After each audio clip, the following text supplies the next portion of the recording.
వెనక్కి దిలీప్ కెమెరా.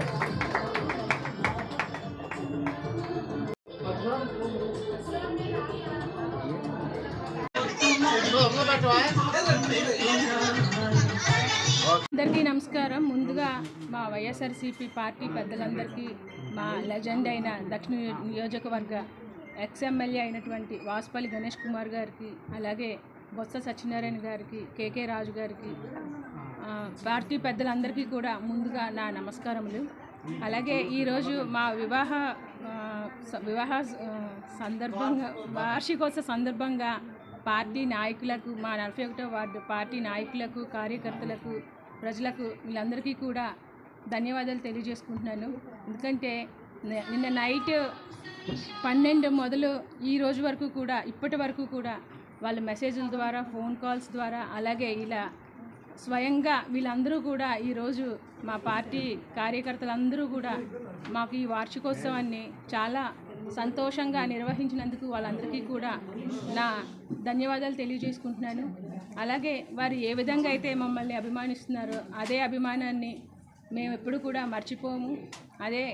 అలాగే 41 వార్డులో ఉన్న ప్రజలందరికీ కూడా ఈరోజు ఈ సందర్భంగా నేను ఒకటే చెప్తున్నాను. మేము పదవిలో ఉన్నా లేకున్నా ఎప్పుడూ కూడా 41 వార్డుకి మా తాలూకా సర్వీస్ అంటూ ఎప్పుడూ కూడా ఉండదు. సర్వీస్ అంటూ ఆగడం అనేది జరగదు.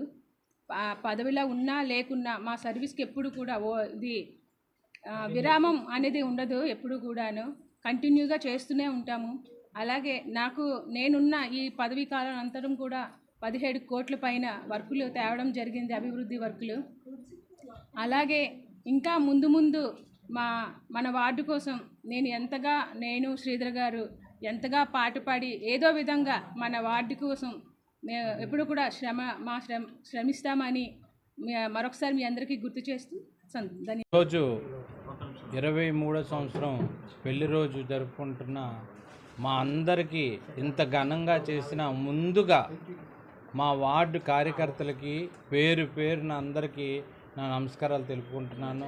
పెద్దలకి నా పాదాభివందనాలు తెలుపుకుంటున్నాను.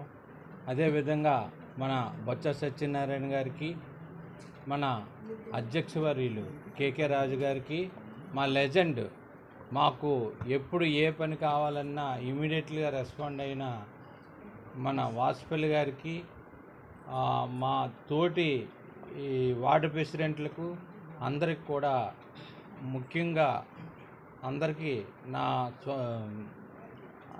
నేను అభినందనలు తెలుపుకుంటాను. అదేవిధంగా నేను ఒకటి నిర్ణయించుకున్నాను.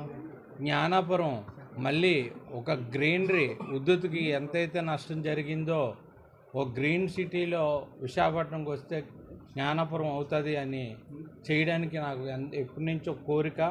ఆ విధంగా నేను ఎంతవరకు చేయాలో అంతవరకు 17 కోట్లు ఇప్పటి వరకు ఆ మేడం గారు తను స్వయంగా కృషి చేసి తెచ్చారు.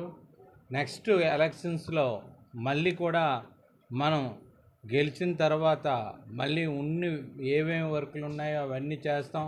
కంపల్సరీగా ప్రతి ఒక్కరిని గుర్తుపెట్టుకుంటాం. ఈ సందర్భంగా ముఖ్యంగా పక్కన ఒక బిల్డింగ్ ఏర్పాటు చేస్తున్నాం. ఎన్నో మంది రోగులు, అంటే చాలామంది ఈరోజు ఒక షుగర్ ట్యాబ్లెట్ కానీ ఇంకా బీపీ ట్యాబ్లెట్ కొనలేని పరిస్థితులు ఉన్న పేదలందరికీ ఒక డాక్టర్ని పెట్టి, అది కూడా ఇక్కడ ఏ రూపాయి ఖర్చు లేకుండా ట్యాబ్లెట్స్, డాక్టరు ఇప్పుడు ఏ డాక్టర్ దగ్గరికి వెళ్ళినా 500 తీసుకుంటారు. ఏమీ లేక అన్ని ఖర్చులు నేను పెట్టుకొని వాళ్ళందరికీ ప్రతి మంత్లీ సెకండ్ సాటర్డే చేస్తానని మరి ఒకసారి తెలియజేస్తూ, ఫ్రీ సర్వీస్ చేస్తానని మరి ఒకసారి తెలియజేస్తూ థ్యాంక్ యూ.